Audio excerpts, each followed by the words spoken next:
This podcast may contain explicit language.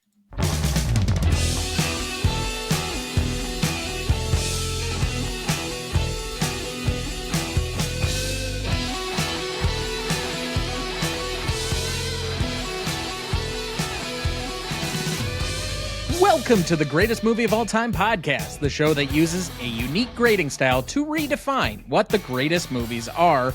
I'm Tom Duncan. And I'm Dana Duncan. We also welcome back our returning celebrity guest, founder of Westport Studios and host of the B2B Business Class podcast. You know him from his previous episodes of Alien from 1979, Aliens from 1986, The Godfather from 1972, John Wick from 2014, The Dark Knight from 2008, our current number one on the list, The Dark Knight Rises from 2012, and Man on Fire from 2004. Please welcome back Robb Conlon. You know, that list keeps on getting longer and longer, Tom. I appreciate it. Thanks for having me. Yeah, you have your own mini roster there, and pretty soon, gonna get to that t-shirt. It's that 10, yep. There's only one person so far that has pierced the t-shirt barrier. We're about to have a second one here this fall, but you'll be the next one up quite after that. And well-deserved. Nice. You have a very... I think you're the only person other than my mother that has been on every single season of the show. You've been on at least once in each season. Nice.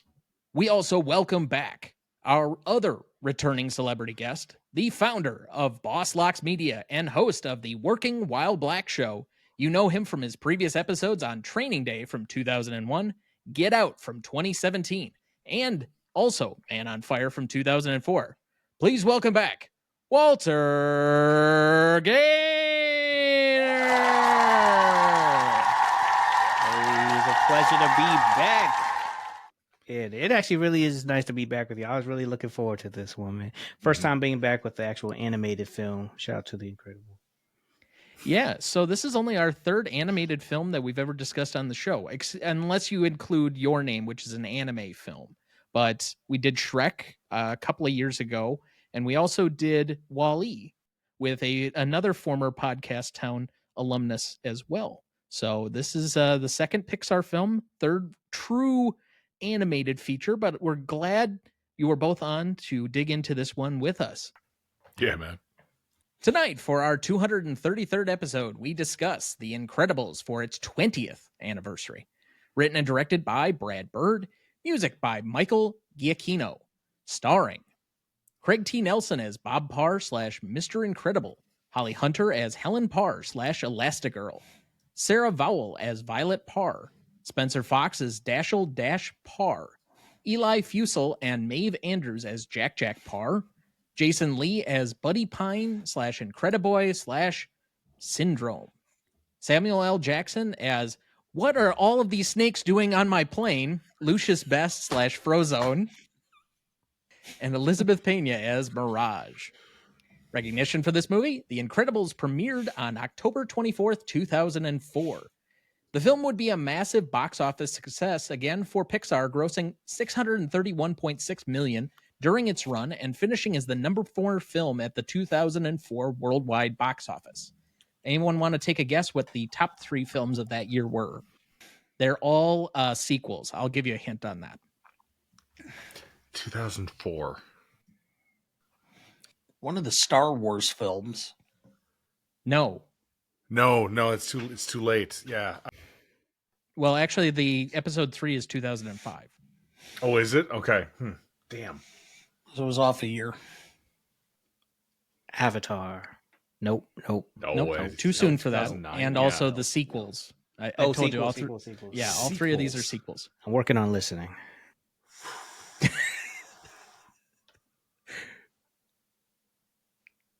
Can I phone a friend?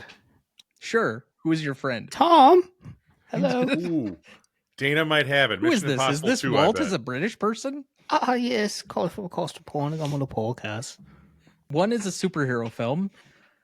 One is an animated classic that already has been name dropped this episode. And the other one is a sequel to a fairly famous series of children's novels. Toy Stories 2? Oh, it's It's Harry Potter. So Harry Potter is one. Yep. Prisoner of Azkaban, to be more specific. Right. Third one. Yeah. Boy, you guys are really struggling with this. All right. Yeah, we are struggling with this. Iron Man. What was that? That's Iron 2008. Man. Yeah, Iron Man 1 was 2008. Iron Man 2 was 2010. So it's a little soon for that. Spider-Man 2 is what you're looking for. Ah. Oh, wow. That was the second finisher of that year. That and was the number yep. one that we saw as a family on vacation in Dallas, Texas. Shrek 2. Ah, yes. Classic. Critics would laud the film, and it was rewarded with 4 Academy Award nominations for Best Original Screenplay and Sound Mixing, winning for Best Animated Feature and Sound Editing. The American Film Institute also included it as one of the top 10 films of 2004. It was since included on Empire's 500 Greatest Films of All Time at number 400, and it had a commercially successful sequel in 2018. The Incredibles currently holds a 97% among critics on Rotten Tomatoes, a 90 score on Metacritic, and a 4.1 out of 5 on Letterboxd. So as we do each week, Dad, what is your relationship to this film? This is the first time I've seen the film fully. I'd seen bits and clips or pieces of it multiple times, but the first time I watched the movie from beginning to end. That doesn't surprise me. I was a little too old, I guess you could say, by the time that this truly came out. And so my relationship to it was almost secondhand. I don't think this was one that my sisters were big into because it involves superheroes, quote unquote. So they were more involved with other Pixar films of the time, but even they were starting to kind of age out of some of those. Like the first and last ones that really were a big deal as far as we were concerned were Monsters University. I remember, not Monsters University. That's the sequel. Monsters, Inc. I remember seeing in theaters. Cars. I also remember seeing Finding Nemo on Father's Day in theaters in White Bear Lake, Minnesota. Why I remember that specifically, I have no idea, but I think that was right before I tried Cold Stone for the first time. Also a detail nobody needs to know, but regardless. My relationship to this one, I would guess that I think the first time I fully saw it was when my high school Spanish teacher would always put this film on and then put it in Spanish with the English subtitles. And that was some way of developing, because he had heard once upon a time that that was what Antonio Banderas used to do, was watch films in English and then have the Spanish subtitles. And that's how he learned English, allegedly. So this was his reverse engineering version of that, because I guess this was something you could show in class without really any parent approval.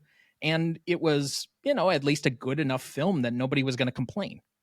So, Rob, you're even older than I am, not to age you completely here, but See, I'm looking at the white hairs in my goatee, man. I fucking hate it. But how did you come to a relationship with this film? So I've had 2 relationships with this film. The first is much older. The first is, I can't believe it's 20 years old. Number 1, I saw this. I fell in love with this movie immediately when it first came out.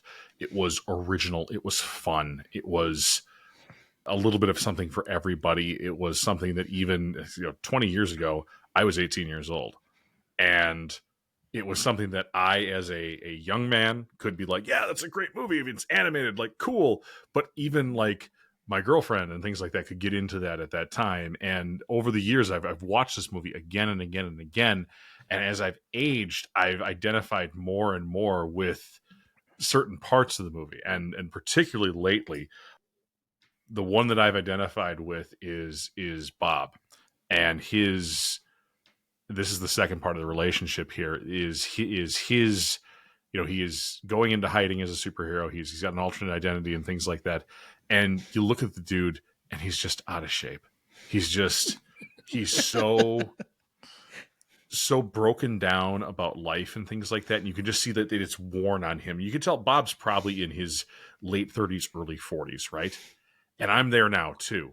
And I look at Bob, and over the past year, I've dropped 50 pounds. And that scene where he's getting back into shape to do the work that Mirage has set out for him, that has resonated deeply with me over the past 12 months, because I've had that journey myself. So this one's a real special one for me. Now, Walt, you're a couple of years younger than me, so I'm guessing that this hits you probably in the sweet spot around what, middle school kind of era? Right before. Okay. Right before. But yeah. And I do have one gray hair in my beard that will not go away. So yes, I'm now in my 30s and it is showing. Feel all Well, the I effects. apologize for that. 30 is a difficult number. Just for Men should sponsor this. I couldn't afford the Just for Men at this point to control my gray hair. Yeah, but dude, you got the whole conversion going on, Dana. Like, come on. I know that, but I mean, The only thing he's holding on to at this point is that it's still slightly silver as opposed to just straight white. I wouldn't mind it being white. I don't care. Yeah, It's a for nice anybody looking that's silvery white. for anybody that's listening to this as opposed to watching it on YouTube, you probably should flash over to the YouTube to get some of these jokes. But anyway, we digress. But yeah, so this movie, yeah, you're right. I was one, I love superhero movies, and this was just came at the perfect time. I actually remember seeing it in theaters literally just because with my friend whose name is Lucian, and his younger brother was with us. His name is Dashel. So like both of their names being in the movie No was just such a way. huge thing. We're like, what? And they both just like really dope characters. So yeah, no, this movie definitely was really special. To be honest, I haven't seen it a bunch since it came out, but it's like there's just so many quotables from it. Obviously, we'll get into it later, but yeah, this movie, you can't forget it. There's always jokes about like Mrs. Incredible and everything like that. So yeah, no, this movie is definitely just a part of history for me. So for both of our married guests on this particular program, I guess, Dana, you're a co-host, not a guest, but have you ever had the conversation where you can't find your super suit? Hell yeah, dude. I yell for that all the time. I say those exact words actually. I'm not going there. I have a line, but I'm afraid that it'll get back to my wife if I do it. Is that because we have at least 3 recognized regular listeners from The Office who listen to this? Yeah, podcast? unfortunately, they keep ratting me out. So, And somebody has control over the edit. yes, I know, and you will make sure that it's emphasized. You'll probably even make a clip and email it to her. Oh, no. I won't make a clip and email it. I know she will see it on TikTok if I throw it up there. Yeah, And it'll be a okay. ticking time bomb because the TikTok clips are timeless. They can show up 3 months from now. Yeah. Love it. So it'll just be out there waiting for you. Anyway, so what is the movie about? Well, I'll start, I guess. It reminds me, or at least for Bob, the Oscar Wilde quote, "Men living quiet lives of desperation." Ooh. Okay. What you I had something sacrifice? much less profound, but okay. Okay, well, I bring my A game. For anyone who created a bingo card for this show, your once a month daily quota of Dana quoting Oscar Wilde has now been achieved.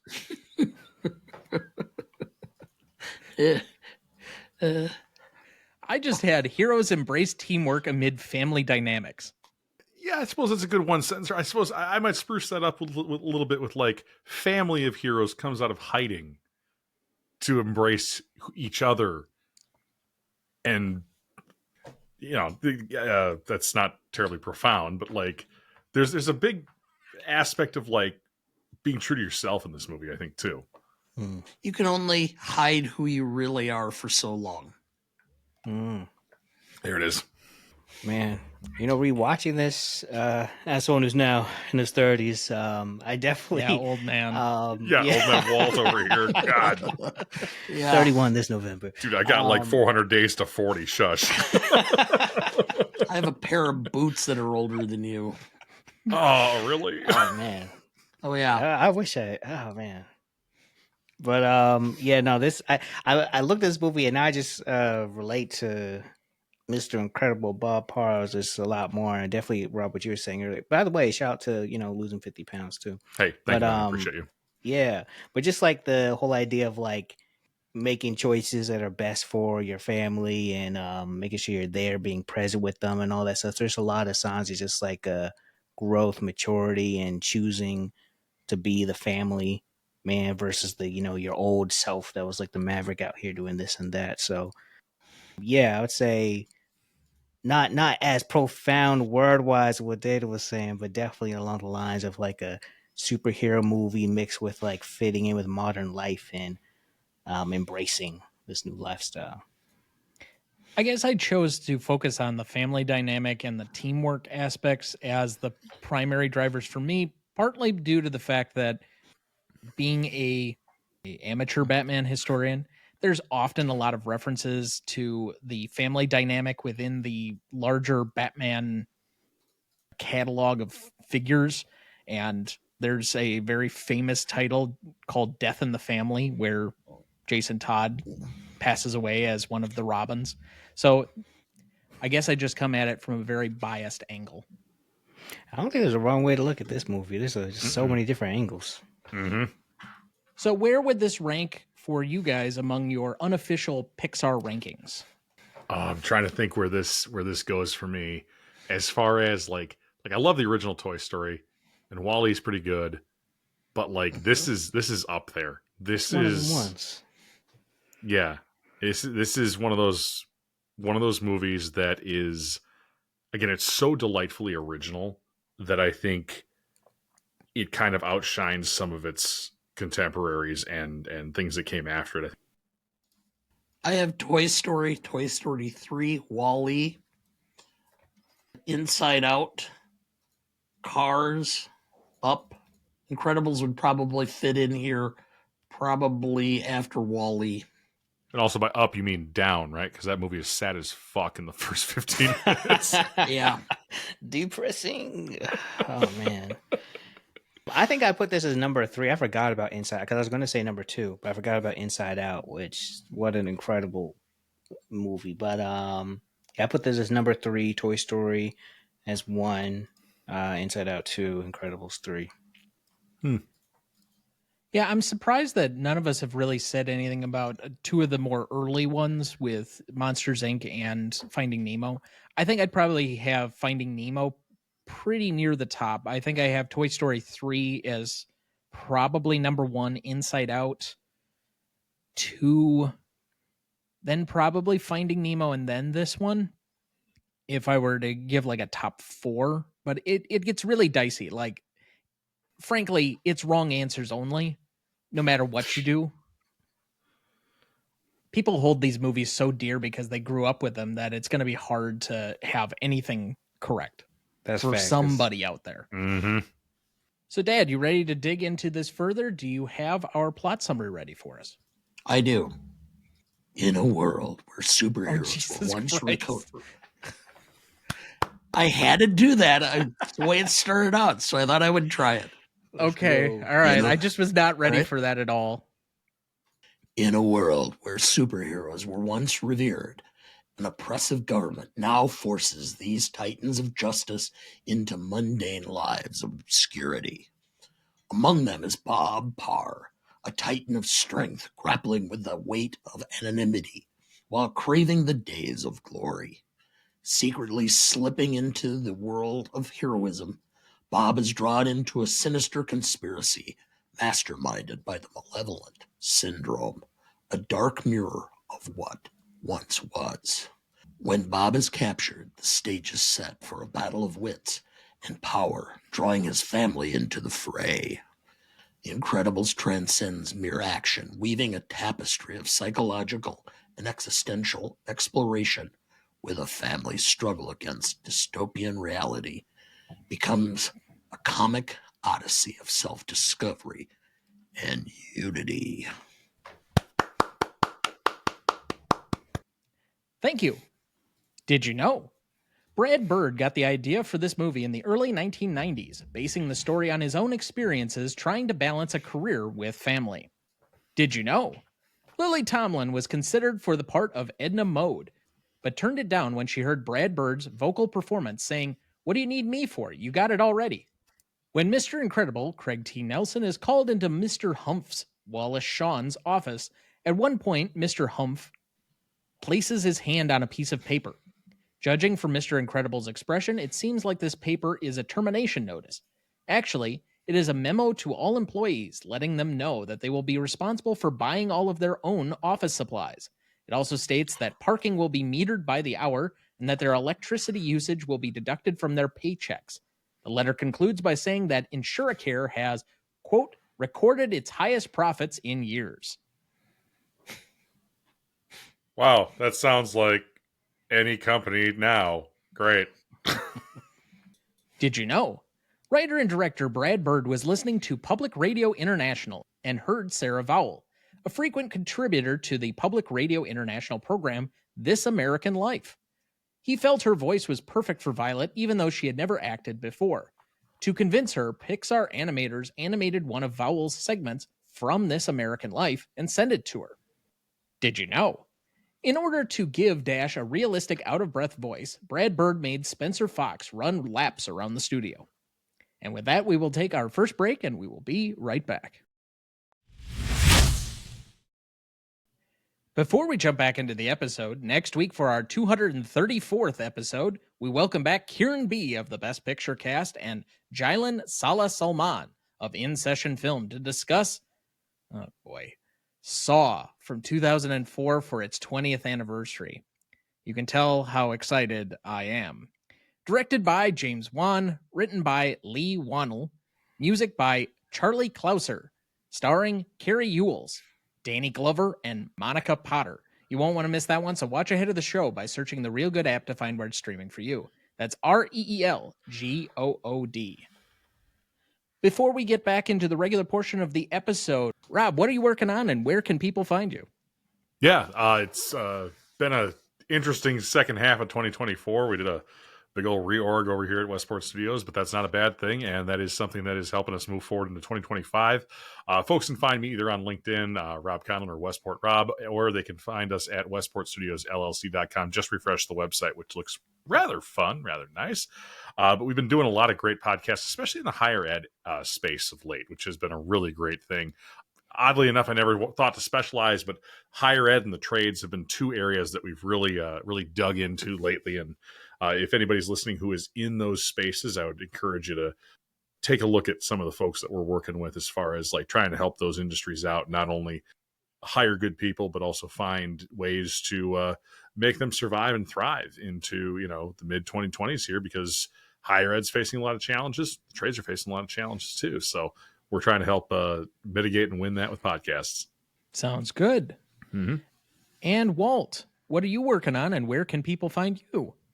I'm working on too many things. You can find me on all those same places, searching Walter Gaynor II, TikTok, LinkedIn, Instagram, and then YouTube, Boss Lux Media. I think I'm about to be spending a lot more time both on YouTube, LinkedIn, and TikTok, just experimenting with stuff as I bring my show back, the Working While Black show. I was trying to do all the things I advise other people to do. Could be helpful. Now, before I type that in to try and search it, is that TOO many things or is that TWO many things?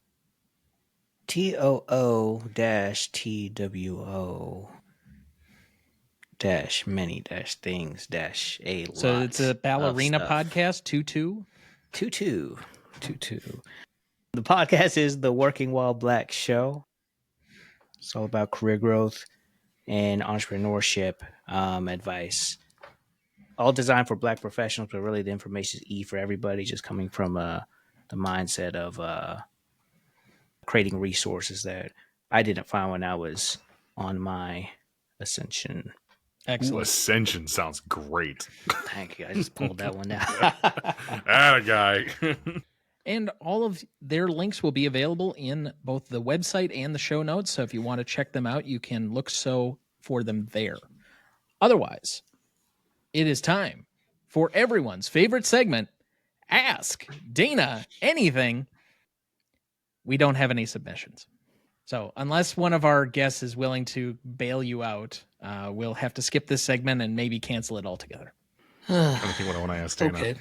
What was the last thing that was asked? That's a good What was the question. last thing that was asked? Mm-hmm. So last week, someone asked whether Dana was, I guess, proud that I chose the law route as opposed to doing something else. Not a bad question. Oh, I got one. If you were to I would pivot- challenge you to make it the most obnoxious thing that you can think of, though. Okay. I see the wheels turning for Rob there. Walt, I thought you had something. I thought I did too, but it's kind of lame, so no, I'm throwing it Well, out. ask it. I don't think it can't be that lame. Come on. Are you concerned about AI adopting it, running away from it? What are your thoughts on AI right now? Actually, I've been working with a company to potentially start my own AI based program for attorneys and intakes for new clients and such.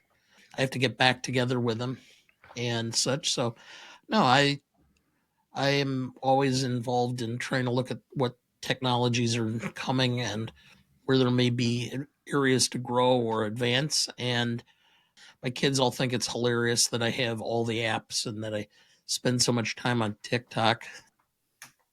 That's not funny anymore. Okay.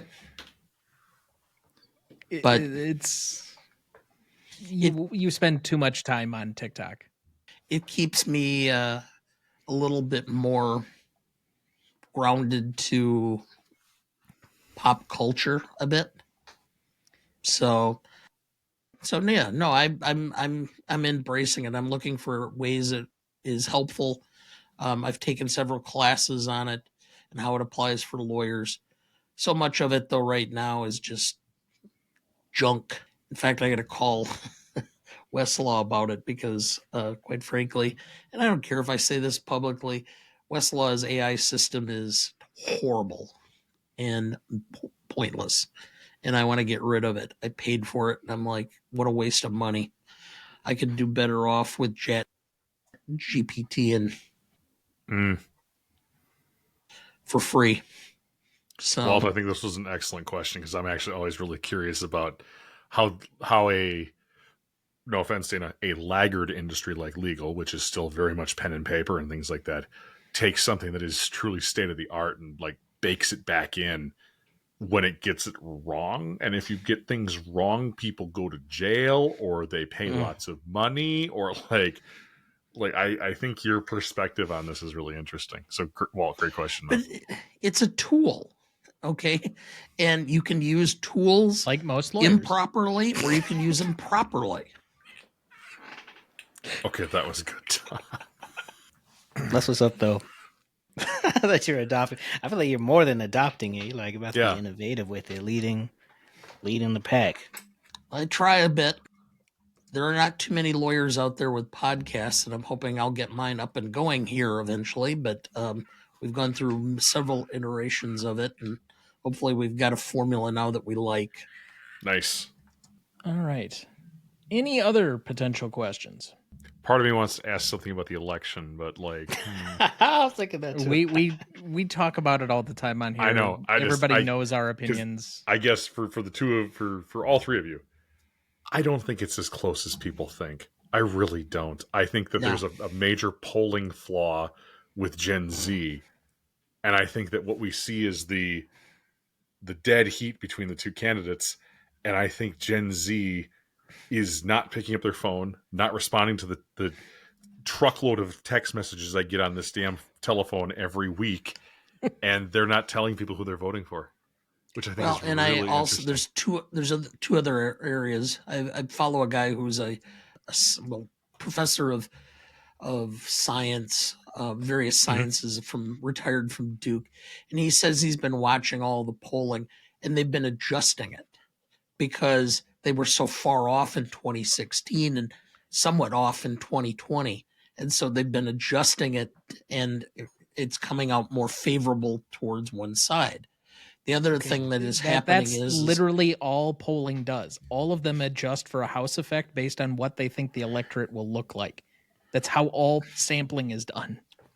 Okay. The second thing that I pointed out is apparently there's a strong group of people who are conservative Republicans who are saying they're going to vote one way when they intend to vote a completely different way because they're afraid of the ramifications from family and friends.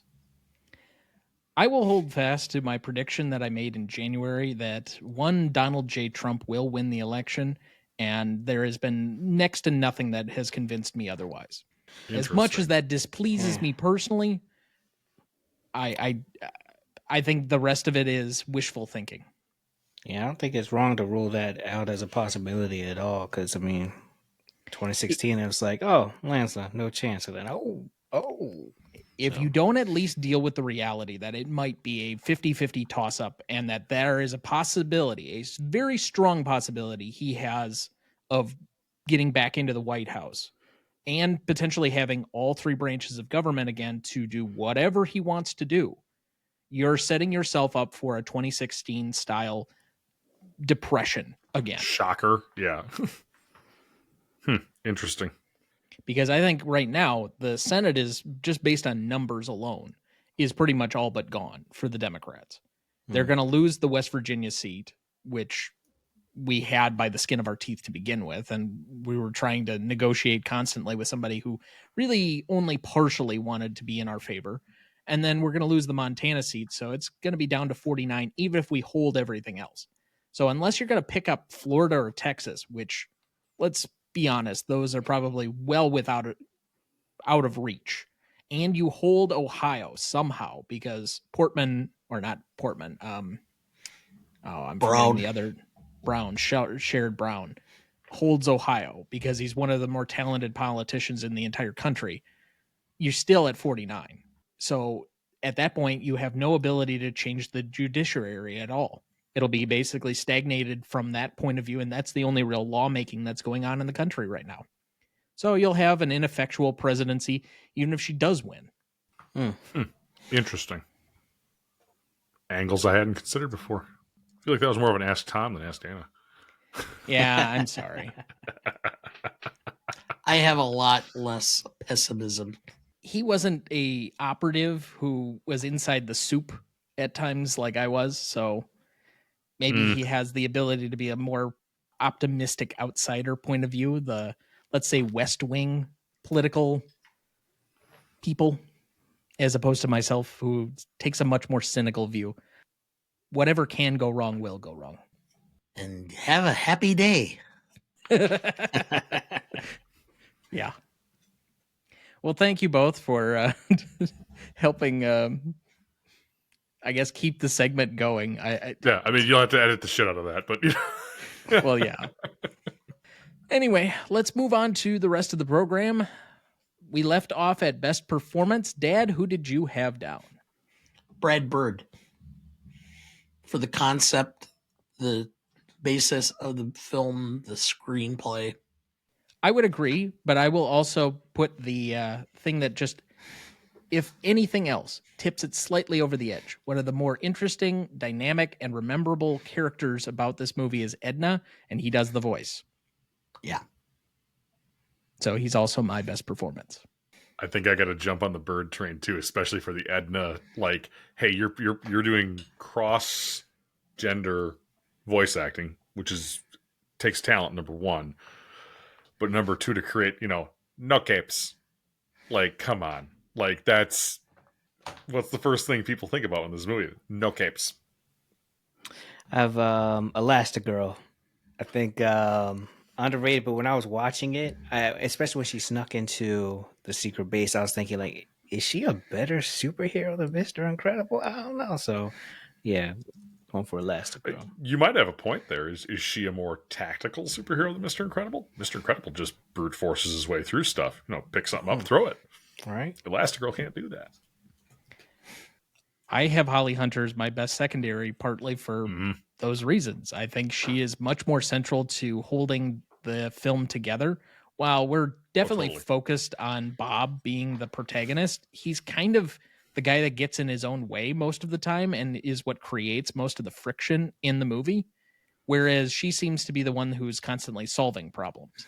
And I know that that is like a very mid 2000s sitcom TV dad versus TV mom kind of way of thinking, but that's how it's presented in the movie.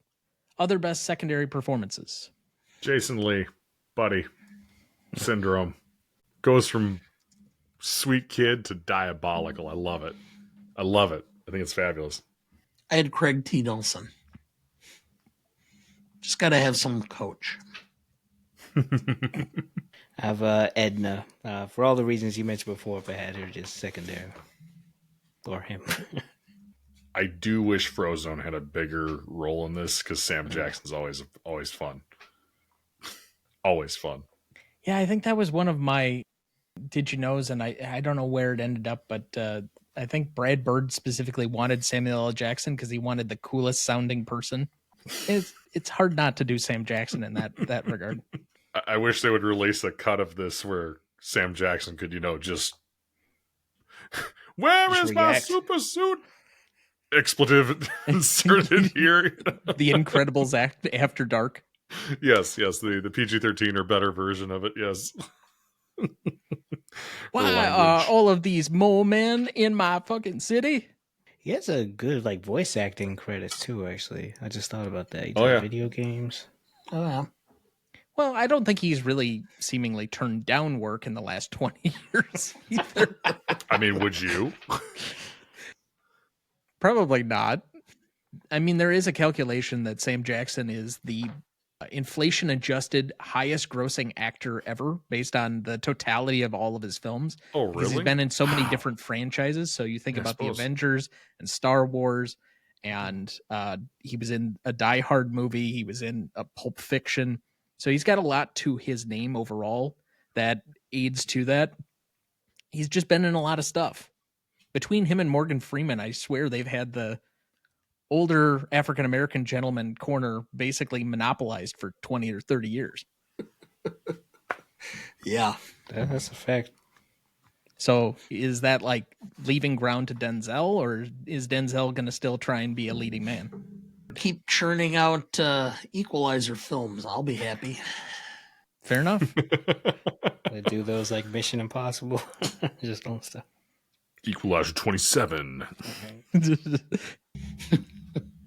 As long as they don't do the Fast and Furious crowd, I don't need to see him in Oh, God, space. Finding Yeah. Elon Musk over Mars or something. yeah. Oh, okay. Since he's Yeah. been brought up, we only refer to it as Twitter here, no longer X, on this particular program because fuck Elon. Yeah, There, because I've it's gotten my stupid. little Yeah. monologue out of the way. We can move on. Yeah. Most charismatic. I have the babysitter. Carrie? The Gary. babysitter. Yes, yes. I love Carrie the that. babysitter. Every single moment. I love it. You got Wow. Mozart? Because Mozart did. Oh, off the That was a board. dark horse there, Walt. That was out of nowhere. Yeah. Wow. Okay. I have to even look up the actress's name. I didn't even have it down. Oh, it's Brett Parker. Oh. She was in Monsters, Inc. as well. Huh. She's not an actual voice actor, it looks like. No shade thrown, but every one of her credentials is that she's an animator. Oh, Oh. So she's part of the crew, but she's not her primary function is not as an animator. Looking at all these, elemental character developer and animation. Oh, yeah. Turning Red, character developer and animation. Toy Story 4, animator. Incredibles 2, animation second unit and crowd supervisor. Yeah, that's a cool little thing. Walt, great identification on that, because and that shows that somebody who is not even a professionally trained voice actor can create a wonderful and memorable character. Coming off the And bench. a fun character, too. Yeah. Mrs. Parr! I'm freaking out. I have Michael Giacchino. I think this is actually in the argument for best score in a Pixar film. Ooh, okay. I think it does set an overall tone of rising action while also being somewhat triumphant to it, and gives kind of a background assist to the overall tone of the film. So the other most charismatic one I have is Dominique Lewis. Bon voyage, Monsieur Incroyable. You know what? You could credit him for Syndrome's villain origin story. Yeah, no kidding, right? Yeah. Actually, as a character name, Bon Voyage is like one of the great ones. Yes, That's outstandingly a good. great character name. I mean, for as many weird Batman villains as there are, like I think it was Mustard Man or Condiment Man. Excuse me, Condiment Man that they mentioned in Lego Batman. And Egghead was on the 60s TV show. Wow. Bon Voyage is just sitting there for you and you don't. No, okay. Yep. Yeah, okay. Samuel L. Jackson is my pick for most charismatic. Simply because he's just plain cool whenever he came on screen. All right, let's move to best scene then. I have 5 nominees here, and then we can add in more as things that I've missed. I have the opening sequence, which I will cover all the way from basically the opening of the film up until the point where they basically go into the insurance company and Bob is an old retired superhero. So Okay. that's a pretty long sequence, but it's hard to cut any one particular thing unless you're just doing a very small subsection of that entire sequence. Then I have Bob's insurance woes, which to me is most symbolized by him giving the advice to the old woman. Then I have Edna's. So you could take either when Helen goes to Edna's or you could take Bob's. Either one works for me. Then I have the missile avoidance, which is the plane, Mayday, Mayday. And then finally the final scene with saving the city. I guess it's the second to last scene. There's kind of like an epilogue after that, but even so. So out of these, what did I miss? Or anything you'd like to highlight a little more specifically than I did? Because I gave some more extended sequences here. I'm good. I think the opening sequence, actually, I would say that's a very bold move to start this movie off with, like a confessional versus like an action scene. You would think that'd be what they would do. I think that's just, shout out to them for that kind of decision. But the jungle fight scene, I think, is one of the best because that's like the first time where they're all, well, at least the kids are discovering all of their powers or what they could do, and then they all kind of come as a family and like, oh, hey. So that one there. All right. Yeah, I have to agree with you on that, Walt. Where the kids discover who they are. I think that's one of a very impactful scene where, Dash has always been fast. His dad's been telling like slow down at school and don't, beat the kids in the 100-yard dash. But when he's able to actually like excel, and it's so hard to say this like nowadays because you always want to make sure that you're taking a look at everybody is different and you don't ever want to make people feel like garbage or anything like that. But like, I think it's good that Dash excels at what he's doing and that he like, dude, you're a super, like, go be one. If you can run around the world in a minute and a half, like that's your thing, man. Go rock it. Like go be the best run around the world at 1,000 miles an hour person you can. Cause that's something I think is missing from today where kids are told, hey, conform, be in a bubble. And I think that jungle scene really cuts that out for folks, which is interesting. The other scene I really like is, in this case, which I think is an impactful scene, is when Bob starts taking care of himself again. And again, this goes with my personal journey on this and things like that. But I always look at this, and this is even something I've looked at in my own life, is to make sure is how Helen feels when she looks at that. He's getting trim. He's got a new car. There's some woman that's offering him work. I think it's a wonderful little thing of like, is Bob being a piece of garbage? And showing it kind of from Helen's perspective of what she sees is really interesting to me. Okay. So adding those both in, we will have 4 nominees. The opening sequence, Bob's insurance woes, Edna's, Happy Bob, let's say, missile avoidance, jungle fight, and saving the city. Out of these, what is the best scene? I'm going to go with the jungle fight scene. We go with Edna's. I go with missile avoidance. because that's where the family dynamics really kick in. Oh, good. We have all 4 different things.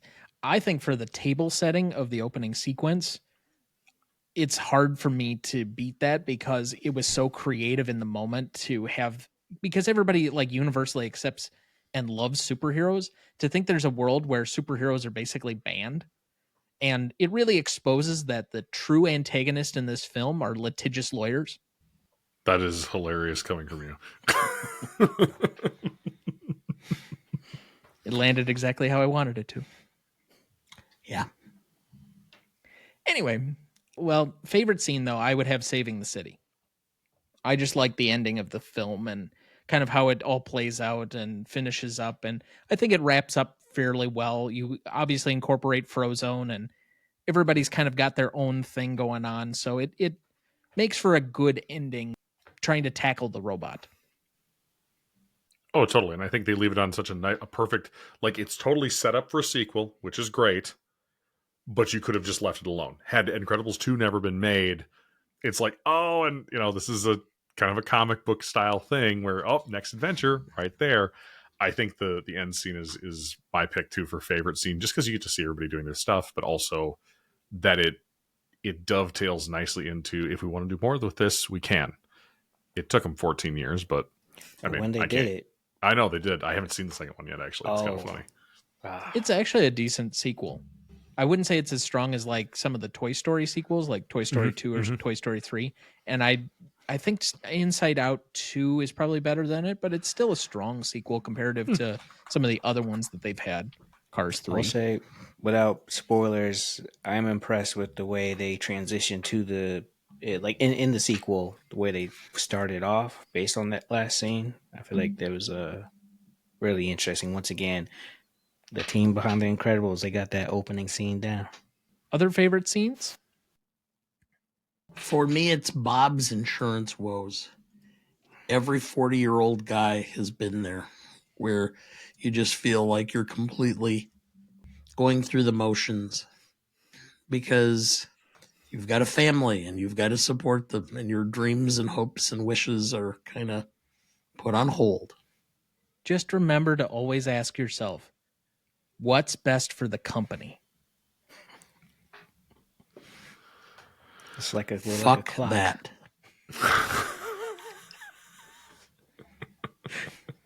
Says the owner of the company. Right. Yeah. Another one I nominate is the Jack versus Syndrome, just because that one was definitely memorable. Like after watching it the first time, and the family has no idea what's going on. They think this whole time he's a baby without powers. Meanwhile, has doing all the things in one. So yeah, that was a memorable one for me. So I nominate that. As far as most indelible moment, I also go with the opening sequence. Again, for me, the first thing I think about in this is superheroes going into hiding and kind of the creativity of that aspect overall for the film and how much it leads to the revolving action of everything else. Yeah, it sets up a unique world. It sets up a unique world where people aren't like, oh man, superheroes fix everything. No, actually, they cause a shit ton of collateral damage and people like get hurt. And you know what? The entire water system hasn't been fixed yet because last week Mr. Incredible smashed through it.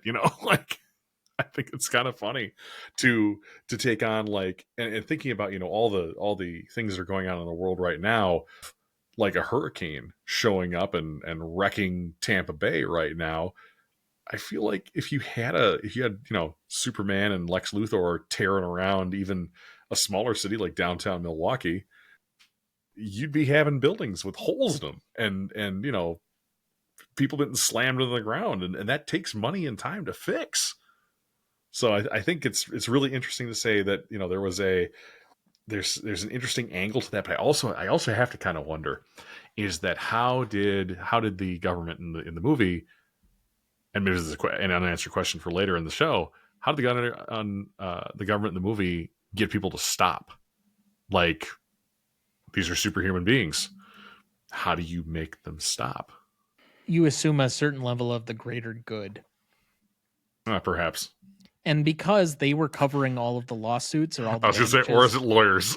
Yeah, it's lawyers. It's always lawyers. Other most indelibles? I just had missile avoidance. It's just the scene again that's the one I remember the most.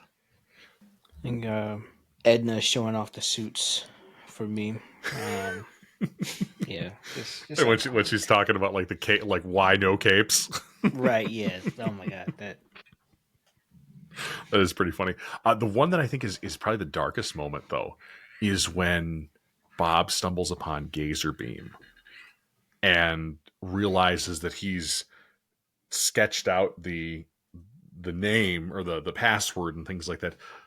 But the man died underground in a cave. Like, this is a friend of his. This is somebody he knew. I think that's a real shock moment for everybody of like, oh, like this dude's bones. Like, like that's, I think it's an indelible moment for it because this is until that point, it's a fairly lighthearted movie of like, oh no, they got beat by this. It's like, no, these people were killed by this machine. So that looks like a good spot for our second break. We'll be right back.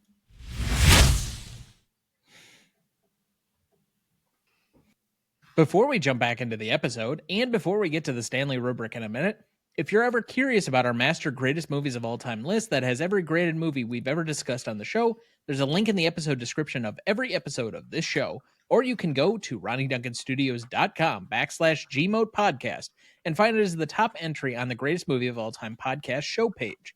That is the grades we've done so far for all 209 different movies we've covered, and we continue to add more each week. Make sure to check that out as we go and follow along. Also, you can also find each individual episode on our website as well. That has the notes for each individual episode with all of our scores, category nominations, and the individual factoids for each episode of the show. Just click the link in the episode description of this episode or go to RonnieDuncanStudios.com/Gmode podcast to find that. Dad, do we have anyone to remember this week? Fortunately, no.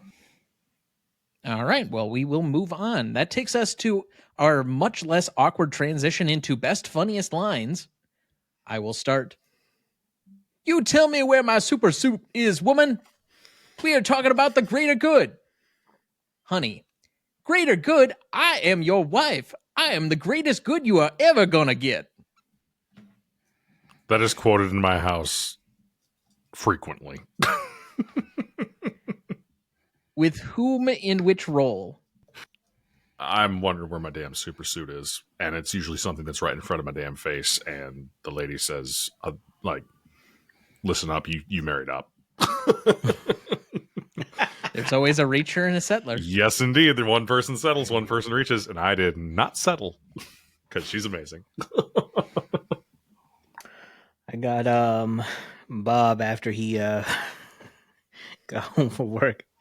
The little boy in the tricycle. Well, what are you waiting for? Little boy in the tricycle. I don't know. Something amazing, I guess.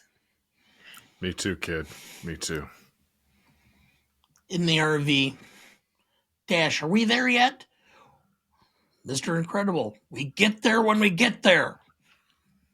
I enjoy Syndrome's line, because when everyone's special, no one is. Edna, this is a horrible suit, darling. You can't be seen in this. I won't allow it. 15 years ago, maybe, but now... I love how she's part fashion designer and part, like, weapons scientist, like like composites scientist. Like, oh, this won't stop a bullet, but you know what? It'll look good, you know?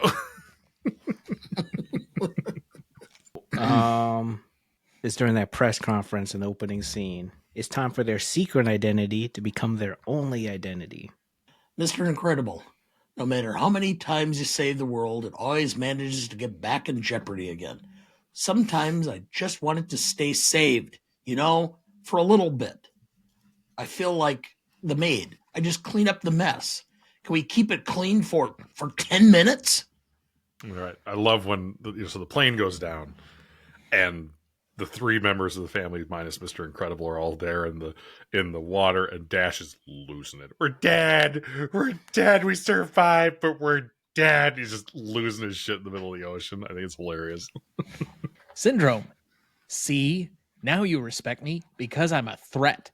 That's the way it works. Turns out there are lots of people, whole countries that want respect and will pay through the nose to get it. How do you think I got rich? I invented weapons. Teacher trying to get Dash in trouble. He put thumbtacks on my stool. You saw him do this? Well, not really. No, actually not. He's guilty. Let him go again. He's guilty. You can see it in his smug little face. Guilty. I said guilty. Guilty. Oh, so I forgot about that part. I'm out. Like I said, this is more of a scene movie instead of individual lines to me. Yeah, back to Edna's fashion advice. When they don't know, like Jack is a complete mystery. They don't think he has any powers. I didn't know the baby has powers, so I covered the basics. Jack doesn't have any powers, says Helen. No, well, he look fabulous anyway. Mr. Incredible, you mean you killed off real heroes so that you could pretend to be one? Syndrome, oh, I'm real. Real enough to defeat you, and I did it without your precious gifts, your oh-so-special powers. I'll give them heroics. I'll give them the most spectacular heroics anyone's ever seen. Yeah, that's my last one. I just need a patch job for sentimental reasons. Fine, I'll also fix the hobo suit.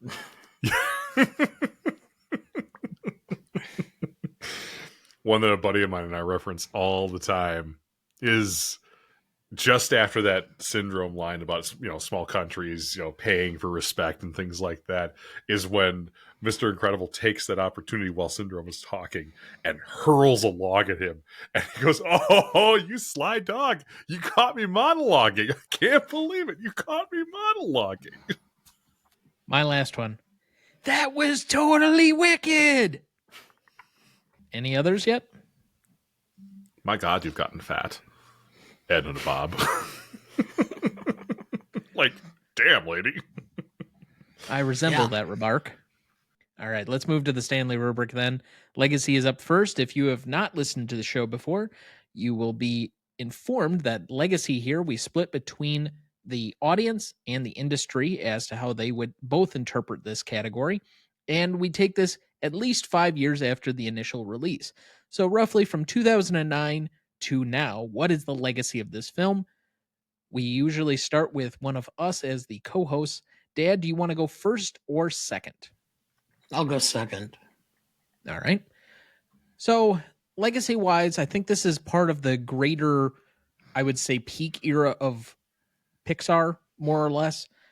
Somewhere between roughly Monsters, Inc., maybe Toy Story 2, and about Cars. So roughly 2005, 2006, when they were in their true heyday. You might even include Wall-E and Up, because those both garnered additional Oscar nominations.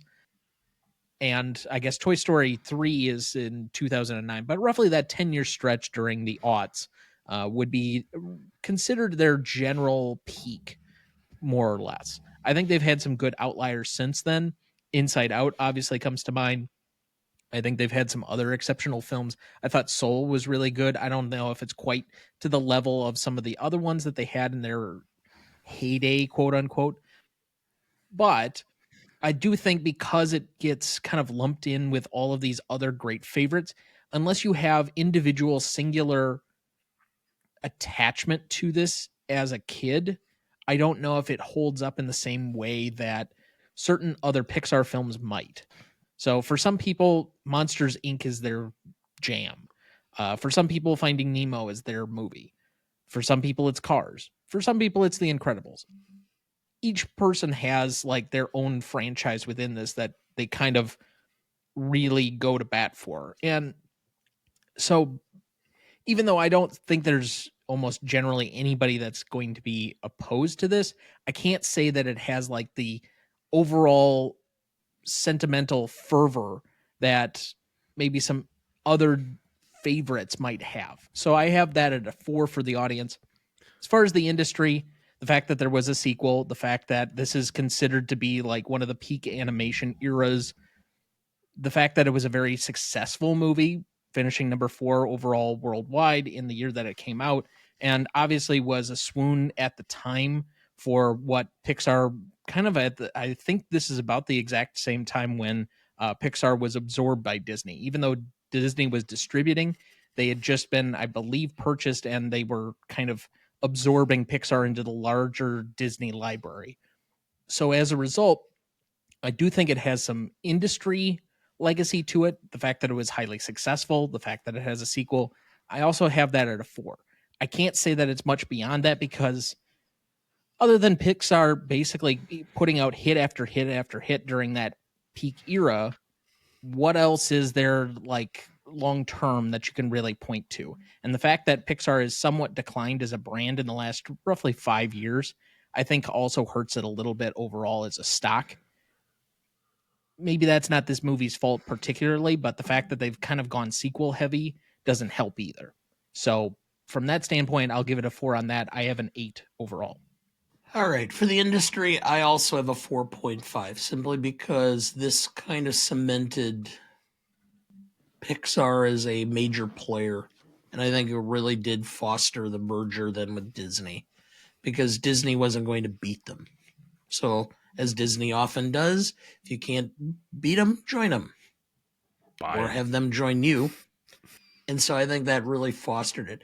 From the public, I went just a little bit lower. I went with a 3.5, simply, again, because I think your comment was poignant about the fact that it's your talisman for your childhood. And I think everybody has a different one that they are more inclined to love or worship. So it's not necessarily everybody's top dog.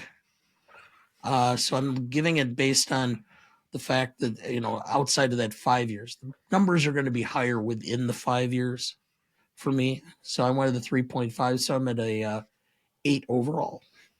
Yeah, and I think I have to jump on what Dana's talking about here too, is that I think the formative year, this was the kind of the movie I feel like that I'm going to say put Pixar on the map as far as, like, yes, you had Toy Story and you had all of these things that were landmark things. 1995, a completely CGI movie that was good, was out of this world.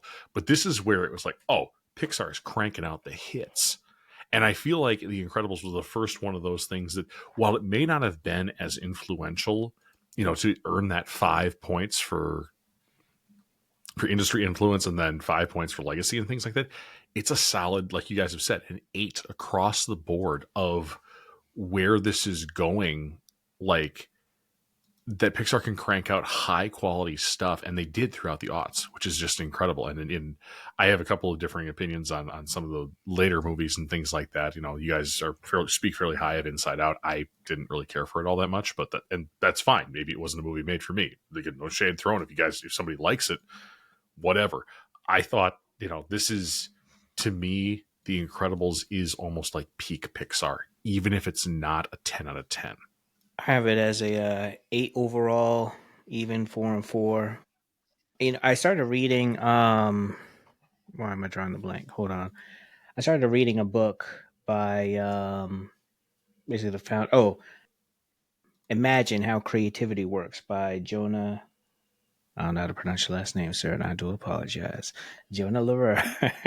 And it's actually a really cool book. I actually do recommend a lot of people reading it because it's not just about how Pixar's created it. So I think every manager should read this book. Any creative or storyteller should as well. It's just really interesting behind the scenes look at storytelling and what it really takes to create it. And I remember them saying how in The Incredibles was a newer type of story for them, and it kind of pushed their boundaries and like what type of stories they're telling. And at the time, there were some technical advancements as well. So I think industry wise, and also just like from the production side of things, there was a lot that went into it, and they achieved a lot. So that's why I have it higher up. I almost wanted to give it 4.5, but I initially just put it as an 8 and want to stick with that. And then, audience wise, I know this was an instant hit, and we're saying the 5-year range from it definitely was quoted. Maybe not as quoted as a lot of the other Pixar films, but it's definitely a memorable one. There's a lot of cultural conversations around it. And I also want to give Pixar a shout out because in 2017 they came out with Coco.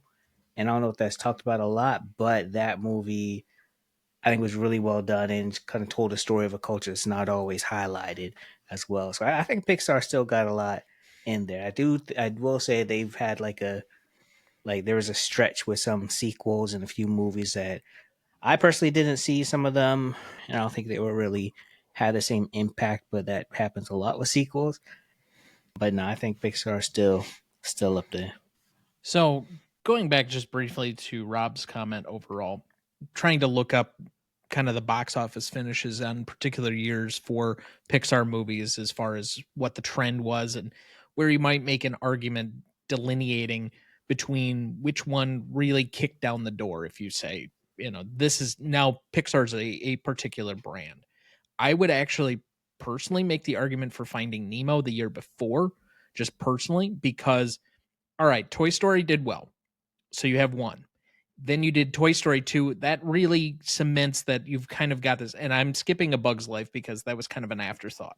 But Toy Story 2, movie. As far as, well, Bug's Life is not a bad movie. It's just, as far as the box office wise, it's not nearly on those same levels where it's finishing in the top 5, top 6 of a particular year. Whereas Toy Story 2, you've now cemented that you can redo or you can do this again.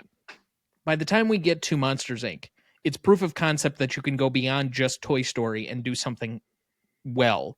And that one finished as number 3 for the year for 2001. By the time we get to 2003, Finding Nemo is the second highest grossing movie of the year, only behind the last Lord of the Rings movie. So to me, even though this finishes as number 4, this is, again, a peak era of animation where Shrek is taking off. This is taking off. So DreamWorks and Pixar are really the 2 top studios. They're creating a lot of stuff. I don't know if I would say that. I mean, you can make the argument that The Incredibles was there. I think I would probably personally fall at Finding Nemo in 2003 as their landmark point where it cements. Now we've exceeded just making one-offs. This is now our brand. So the math is very easy on this one. Dad, you want to help? 8. Thank you. It's an 8 average between the 4 of us. No crazy math yet, but I'm sure you guys will give me some decimal points yet. Yeah, let's get you those thirds again, man. I love that shit. Oh no, it was more than thirds. It was like 0.83 Sixths, and some sevenths. Yeah. 5 out of 4 people can't do fractions.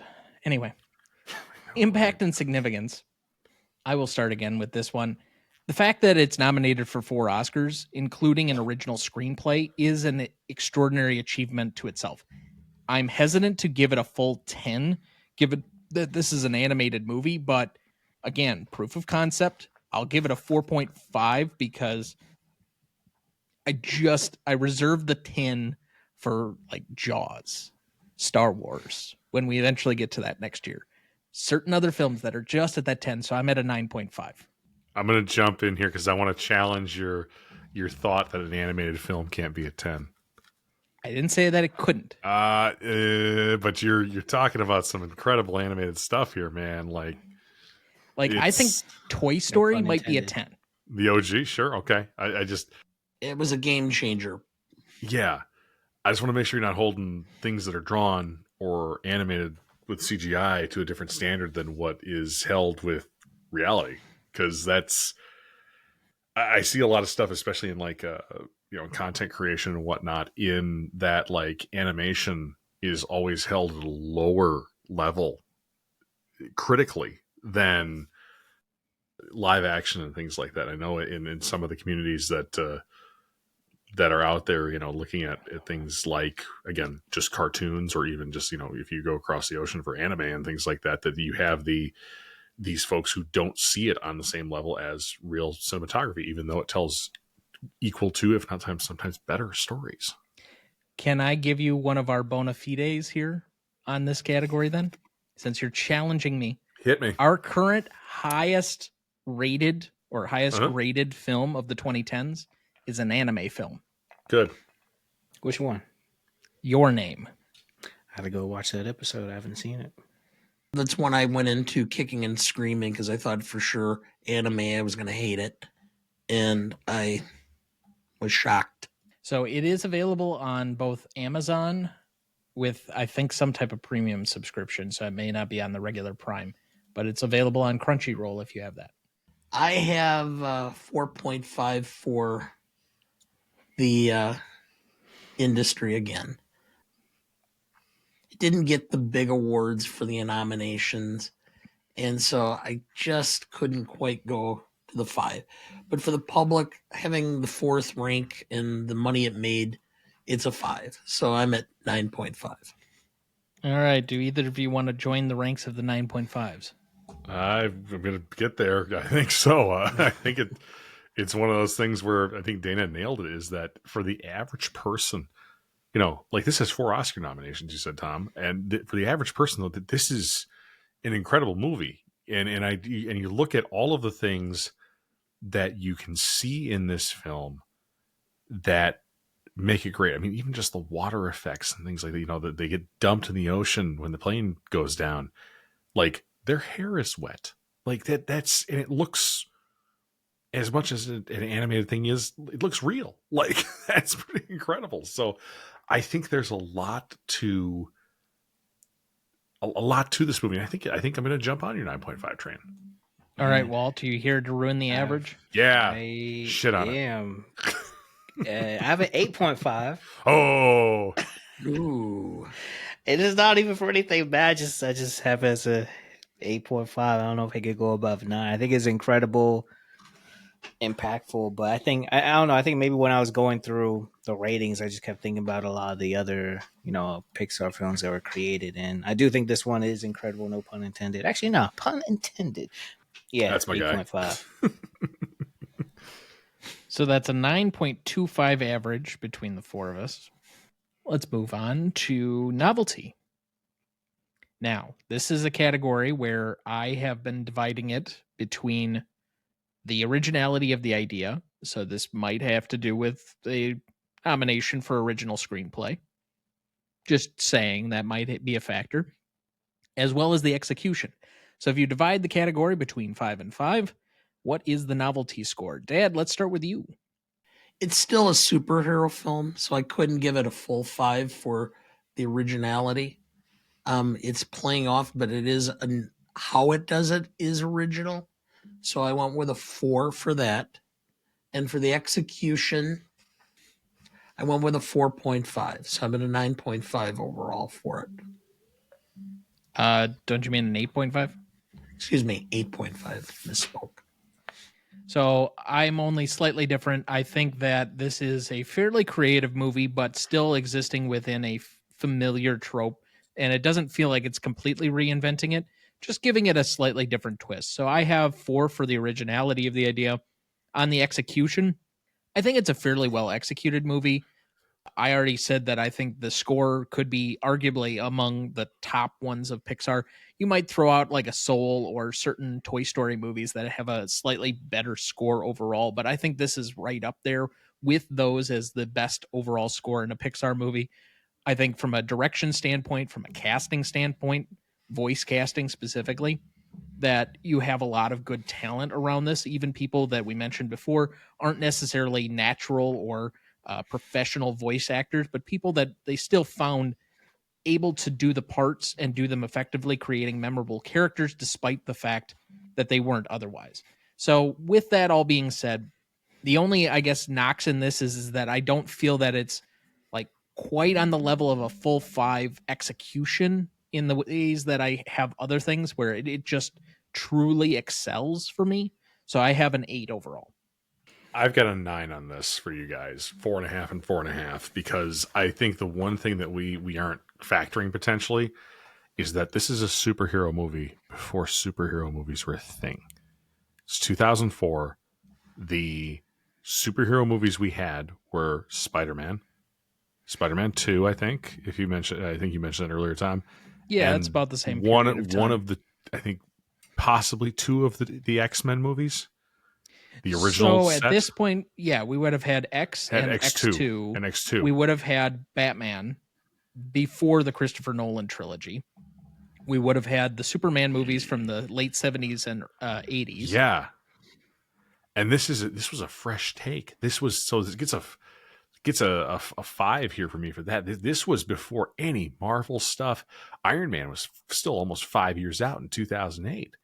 And I think that for what it is, looking at how almost revolutionary it was, of like, hey man, this is a superhero movie and it's actually good. Like that's huge. And then the other part of it too is just, you know, I'm looking here at the Wikipedia page for this, like, it lost out to Eternal Sunshine of the Spotless Mind for the best screenplay.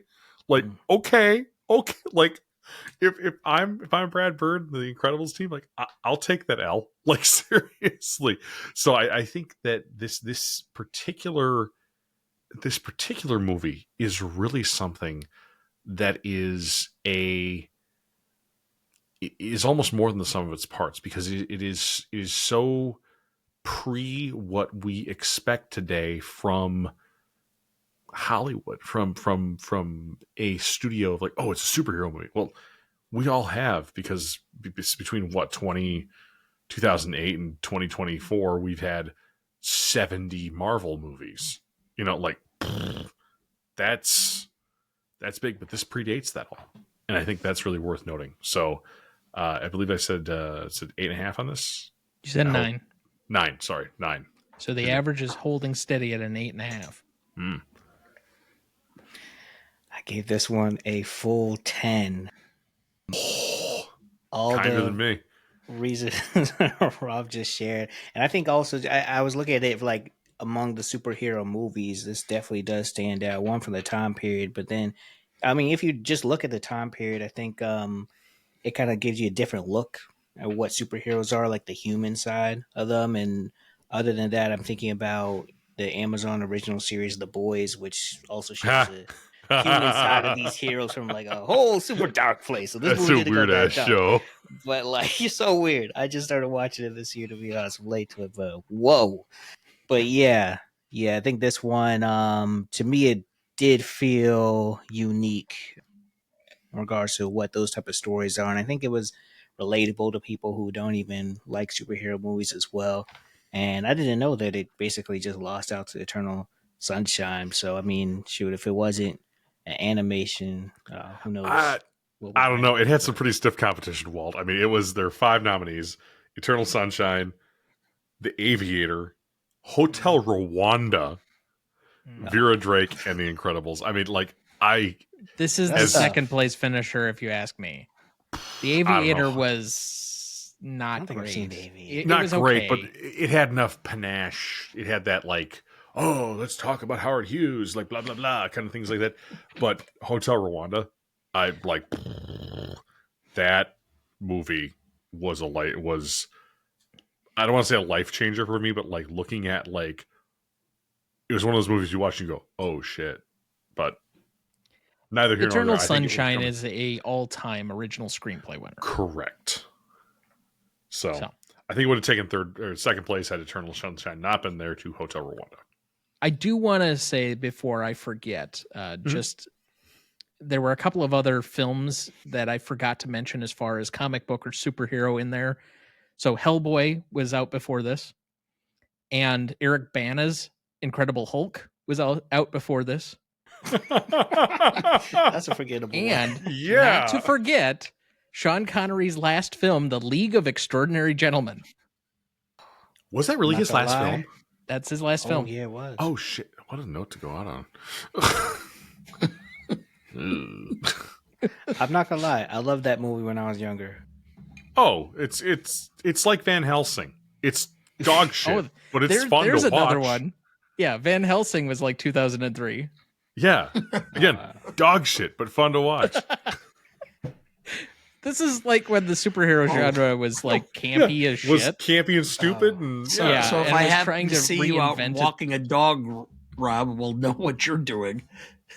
that's right. Sit parked right behind him, going, that's interesting dog shit. Oh, okay. So thanks, Walt. We got an 8.88 average between the four of us. We're in 12th. This is incredible. Let's go math. All right, let's go to classicness. This is the most amorphous and hard to decipher category. It really comes down to we start usually at a 7 as our baseline, and then because there are more ways for a film to age poorly, we can subtract points from that. There are very few categories or things that you can do that age a film up. Humor is one of them.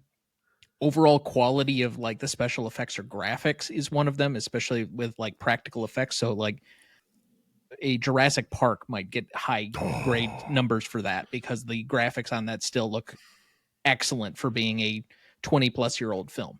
Raptors are still scary as fuck. But dinosaurs with the Yeah. Well, it's over here with the Dilophosaurus and shit. Yeah, totally. I'll put you Continue. both down for the revisit of that in like 3 years.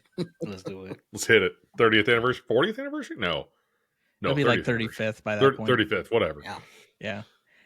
But Dad, you usually lead off for this category. Go ahead. I do think that the graphics held up better than a lot of films of that era. And so I gave it a slight bump up from the normal 7. I'm at a 7.5 for the classicness. Overall, there was nothing to distract from it. And the humor did hold up, but it was very... it reminded me of the humor being Roseanne. What's some of the other ones? The one with...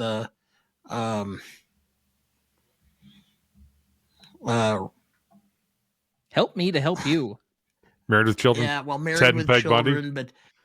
but the one with Alan Thicke, Oh, Growing Pains. or Growing Yes. Pains, that type of family relationship and that family humor.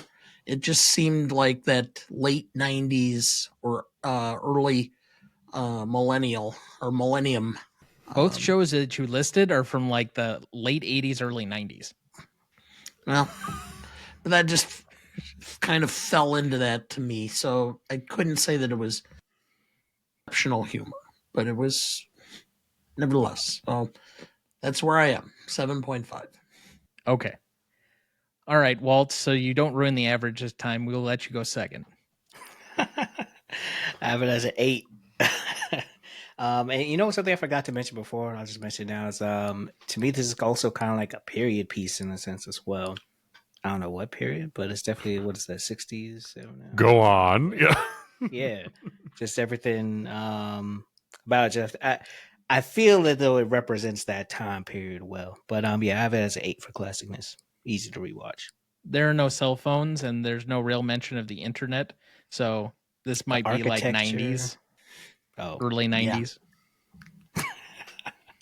I never even thought about that part. Like, oh my gosh, like The Incredibles doesn't take place like modern day. Holy crap. Because A, it was 2004 and smartphones were not ubiquitous. And yeah, you're right. They don't mention the internet. But anyway, I want to jump on Walt's train here and be like, yeah, I think there is some classicness to it. I think there's a lot of stuff that is kind of almost from a bygone era. Whether it's creating film in the way that it was created, again, with this kind of, you know, Pixar being a little bit more of a maverick company at that point in time, just having been either in talks with Disney to be acquired or having been acquired by Disney.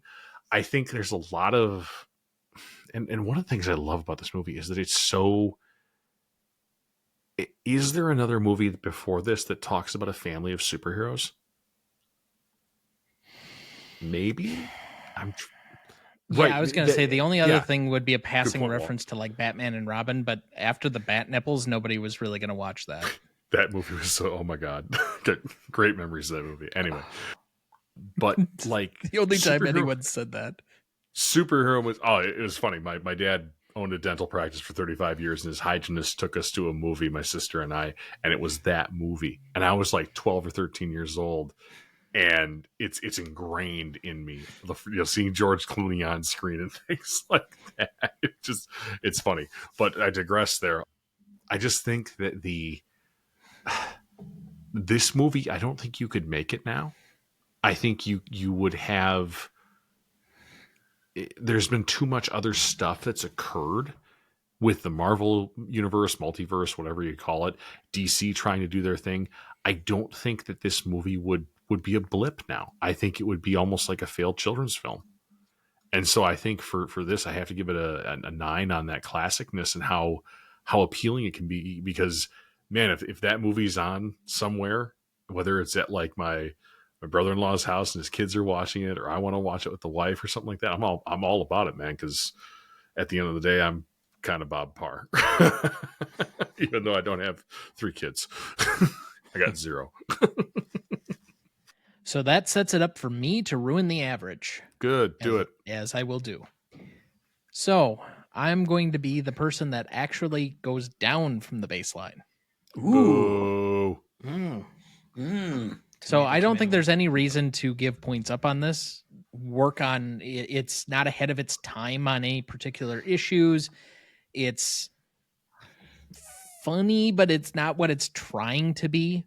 And so really the only thing that I could find as either a point up or point down in its favor, and you're all going to look at me like I'm nuts, but because of the fact that I'm somewhat of a gamer and I watch a lot of stuff that's digitally animated, this to me looked like a 2004 PlayStation 2 game in sometimes. Like when you go backward in time and you look at some of those old games and they look super like wonky animated, to step out of where we're currently at with digital animation and go backward, it just was very, very stark and apparent for me. And I'm like, oh, okay, well, I guess I understand now why there are certain people that say these movies don't hold up from an animation style. So I'm going to give it a point off for that, and I'm going to go 6, which means that it will be a 7.63 average between the 4 of us. I need you to Yeah. clip that part, and I need all the gamer animators to react to this because I'm very curious about it. Yeah. That's a bold take. That is that is where's the Okay. To clarify button here? Like to clarify, on the individual characters as they're animated, I thought it was fine. But when you get into like some of the wide shots in the background and how it blends in, I thought it was super noticeable. okay. Spending time on the character models versus spending time on the backgrounds. Okay, I can see that. Interesting. Huh. Just one man's opinion. Yeah. Yeah, you that put he that will likely get lambasted. I was going to say you're in trouble for it. There are so many people that hold this movie dear that I probably just offended, but oh well. There's gonna be a lot of angry TikToks. You don't understand. Oh yeah, we already get weird TikTok comments. Yeah, angry millennial TikToks. Let's do it. All right, let's go to rewatchability. Let's start with our guests. Rob. Oh, I love this movie. This movie is fun. This movie is family. This movie is so it's in the same vein as, and I'm going to go back to one of my old episodes here. It's in the same vein as Aliens or the Baja Blast test that we coined last time. You go to Taco Bell and there's Baja Blast in the soda machine. You say, "Oh shit, there's Baja Blast. I need to drink it." Same thing with this movie for me. So I'm 10 out of 10 across the board on this. All right. Go ahead, Walt. I have it as a 10 as well. Yeah. I watched it last night. I could watch it again tonight. I just might actually. So. All right, Dad. Well, if it's on, I might watch some of it. I might like to watch or show it to some other people. If I ever had grandchildren, I could sit and watch it with them. Am I going to go out of my way to watch it again? No, not really. I'm not sure how long I will leave it on if it was on. So I'm at a 6. Still not terrible. Similarly, applying our Kieran B test, putting it on, this is something that I'd be comfortable with on every few years or so, but it's not something that like I feel like I need to go put on. It's not quite to the point of being if I only had to put it on, although I will say that I have not put this film on in a number of years, and I only put it on because I had to, not because it was something that like I go back to and rewatch often. Frankly, I don't do that with a lot of animated films. So that's about a 2.5 on my personal rubric scale there. And then if it's on somewhere, if there's like a Pixar channel on Disney, there's a specific tile or something, it's probably about the quality where I'd watch a few scenes, but There are parts in this movie where I feel like it drags a little bit for me and is a little bit overlong, but I have that at a 3, so I have a 5.5. Duncan's killing the Baja Blast I'm- effect here, Walt. About to say they hate Pixar. That's what I'm getting. Duncan's hate Pixar. Well, stay tuned for Toy Story next year.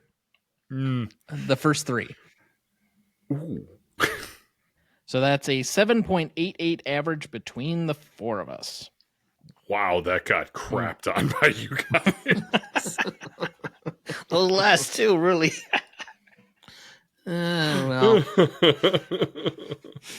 For audience score on this one, we had an 87% for Google users and a 75% for Rotten Tomato users, The hell's wrong with those people? for an 8.1 overall. So to repeat the categories, we had an 8 for legacy, a 9.25 for impact and significance, an 8.88 for novelty, 7.63 for classicness, 7.88 for rewatchability, and an 8.1 for audience score, giving us a final total of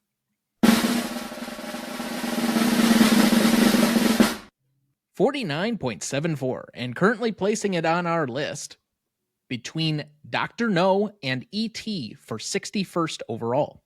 Wow. You know what? I'm not mad at that place. If E.T. is that for I think then it would place higher than, well, actually, no. I think Shrek got higher. Yep, Shrek is 50th. And where was Wall-E? I know we placed really highly on Wall-E. Wall-E is 45th. So this would be 3 out of those mix. But it's still in roughly the same range. As always, you can send all of your hate mail to at Westport Studios. Oh! Sending myself some mail. That was good. That was good. No, it's greatest all-time movie podcast at gmail.com, or you can find us on any of our socials at Gmote Podcast on our Twitter, Letterboxd, Instagram, YouTube, or TikTok feeds, or you can find us at RonnieDuncanStudios.com/Gmote Podcast. All right, let's jump into remaining questions on this one. In this universe, superpowers, are they genetic, or is there a compound V?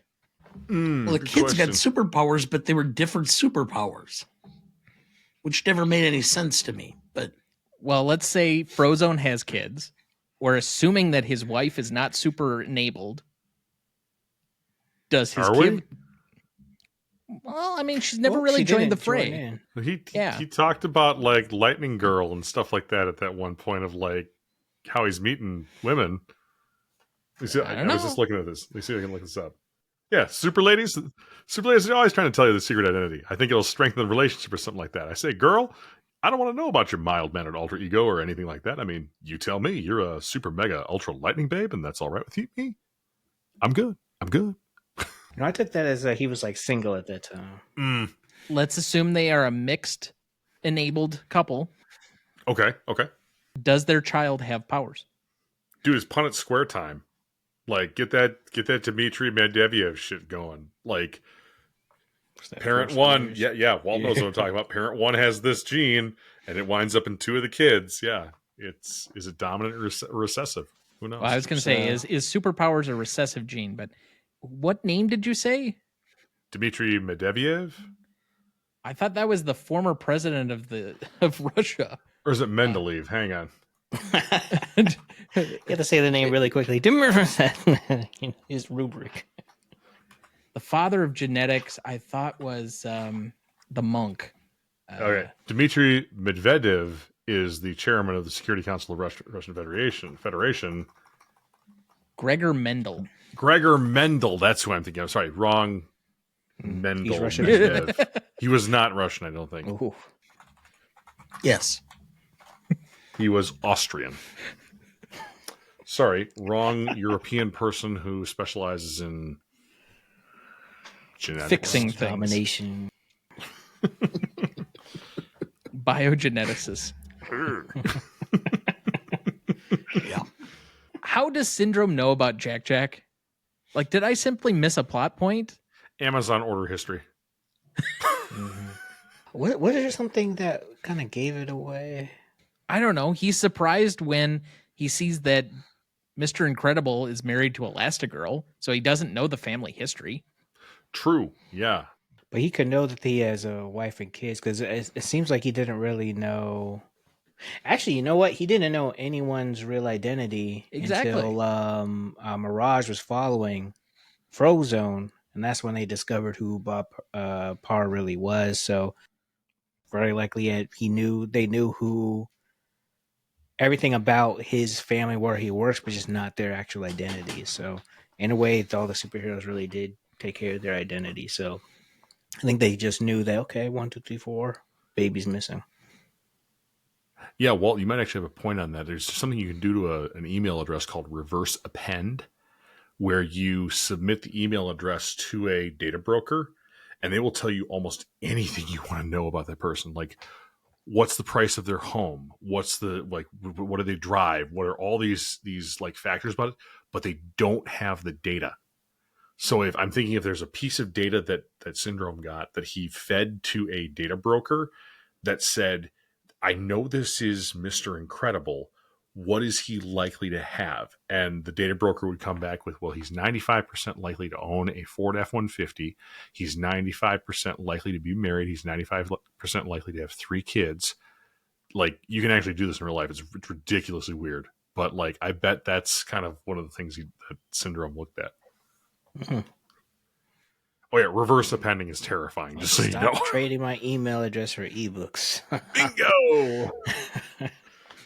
When something's free, you're the product. Any other remaining questions?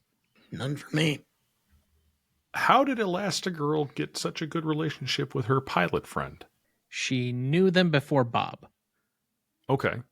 But, like, just I want friends who are, like, willing to, like, give me a Learjet for, you know, I don't know, like, hey, man, I need to borrow this kind of situation. You saved their life? Maybe. I mean, Yeah. That seems the most likely. Because you know what question? I remember actually when Bob pulled up to Edna's place the first time, and he's like, "I'm an old friend. You'll know me." Why was Edna just over by the security? Just happened to look over and see that Bob was at the gate. ooh, that's a good one. My question would be a follow-up to that one. How does she know Bob by basic retina scan, but she doesn't know Elastigirl? Unless it's by the name Elastigirl? Oh, Shit. yeah. She was like, "Who?" That was a funny scene too, actually. But yeah, that's a good one. So, any other questions? All right, hearing none. Oh, I was Well, going to say, wanna- is Mirage available for a date later, but whatever. You know, I'm happily married. Which we've heard. Cut that. She likes Power, Sure. the CEO. No. I have a remaining question. Why do y'all hate The Incredibles so much? But Yeah, that's the question I want to know. Fair. I'm sure we get that a lot about everybody's favorite movie if we don't like absolutely love it.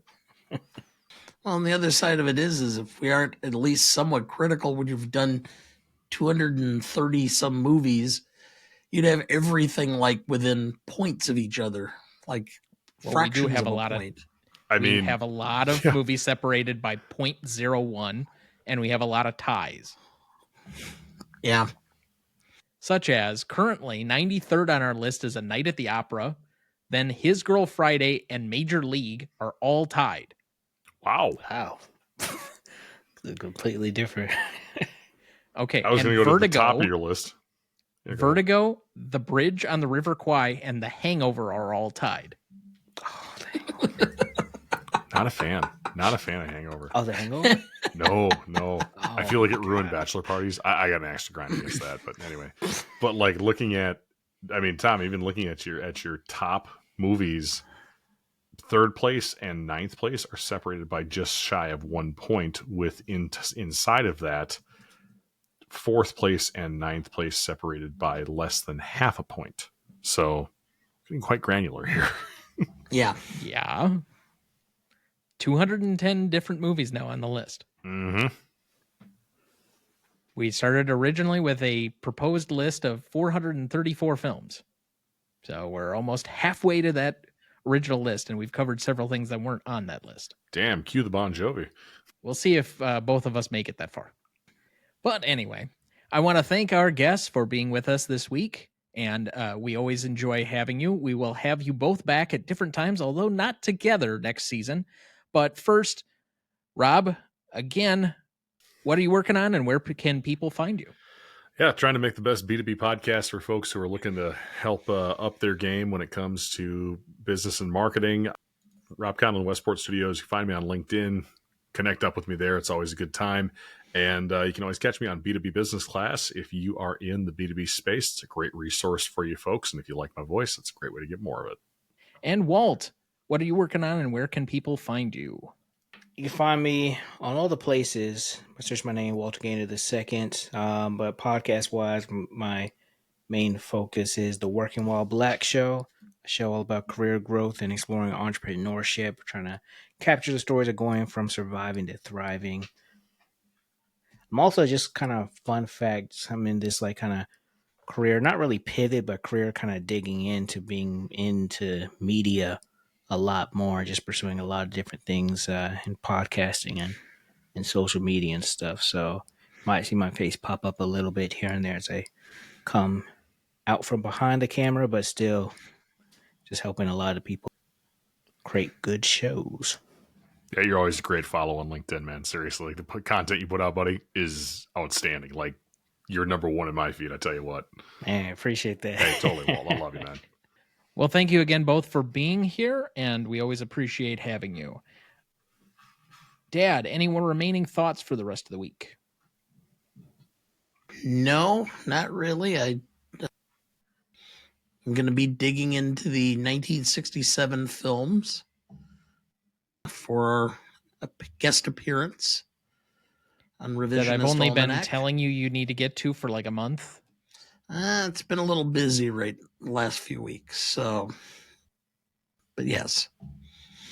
And got a whole list of films that I really want to see coming up over the next several months. So, and of course, I have no remaining thoughts. I have no time for thoughts. I have no energy for thoughts.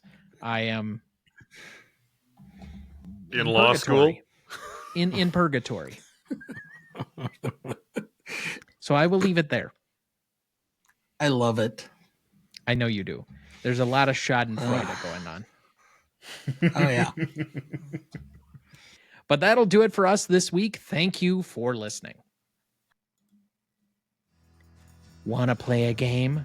Next week, for our 234th episode, we welcome back Kieran B. of the Best Picture Cast and Jailan Salah Salman of In Session Film to discuss Saw from 2004 for its 20th anniversary. Directed by James Wan, written by Lee Wannell, music by Charlie Clouser, starring Carrie Ewells, Danny Glover, and Monica Potter. You won't want to miss that one, so watch ahead of the show by searching the Real Good app to find where it's streaming for you. That's REELGOOD. Please like, follow, rate, and review, or whatever on whichever platform you have so that more can join in on our fun. You can also email the show at thenewRonnieDuncanStudios.com or at greatestalltimemoviepodcast@gmail.com, or find us on YouTube, Instagram, Twitter, Letterboxd, or TikTok at the handle @GModePodcast. The Greatest Movie of All Time is a production of Ronnie Duncan Studios. Our show is mixed, edited, and written by Thomas Duncan. Our music is thanks to Purple Planet Music. Our technical provider and distributor is Captivate FM.